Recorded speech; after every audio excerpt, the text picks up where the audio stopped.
আসসালামু আলাইকুম। মুহূর্তেই ভাইরাল ভিডিও। আসিফ মাহমুদকে বিয়ে করতে চেয়ে হঠাৎ লাইভে এসে কি বললেন জাহানার আলম। বিস্তারিত জানতে দর্শক ভিডিওটিতে একটি লাইক দিয়ে চ্যানেলটিকে সাবস্ক্রাইব করুন।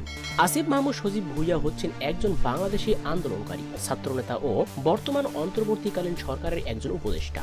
এছাড়াও তিনি বৈষম্য বিরোধী ছাত্র আন্দোলনের অন্যতম একজন সমন্বয়ক, যার মাধ্যমে 2024 সালে সংগঠিত কোটা সংস্কার আন্দোলন, অসহযোগ আন্দোলন ও দেশকে দ্বিতীয়বার স্বাধীন করতে অক্লান্ত পরিশ্রম করেছেন, যার ফলস্বরূপ তিনিও পেয়েছেন অনেক বড় সম্মান। অন্তর্বর্তীকালীন সরকারের ক্রিয়া মন্ত্রণালয়ের দায়িত্ব পেয়েছেন তিনি, আর এখানে সুযোগ পেয়েই দেশের ক্রিয়াঙ্গনের উন্নয়ন করতে কাজও শুরু করে দিয়েছেন। এদিকে আসিফ মাহমুদের এমন অবদানে দেশের মানুষ তাকেও বাহবা দিচ্ছেন। একদিকে তো হাজার হাজার তরুণী তার এমন দুঃসাহসিকতা দেখে প্রেমেও পড়েছেন, কেউ কেউ তো দিচ্ছেন বিয়ের প্রস্তাবও। এমন হাজার হাজার মেয়ের মধ্যেই জাতীয় দলের একজন ক্রিকেটার তিনি হচ্ছেন জাহানার আলম, যিনি বাংলাদেশকে অনেকদিন থেকেই ভালো সাফল্য বয়ে এনে দিচ্ছে।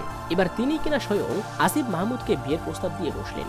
আর এ নিয়ে জাহানারা আলম ফেসবুক লাইভে এসে বলেন, আসিফ মাহমুদ একজন দেশের গর্ব, দেশকে দ্বিতীয়বার স্বাধীন করতে তার এমন দুঃসাহসিকতা দেখে আমি মুগ্ধ হয়েছি।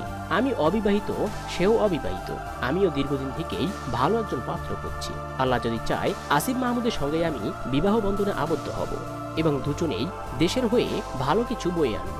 তো দর্শক, আপনিও কি চাচ্ছেন জাহানারা আলমের সঙ্গে বিবাহ হোক আসিফ মাহমুদের? অবশ্যই কমেন্ট করে জানিয়ে দিন। এ নিয়ে আপনার মূল্যবান মতামতটি ভিডিওর কমেন্ট বক্সে। ধন্যবাদ।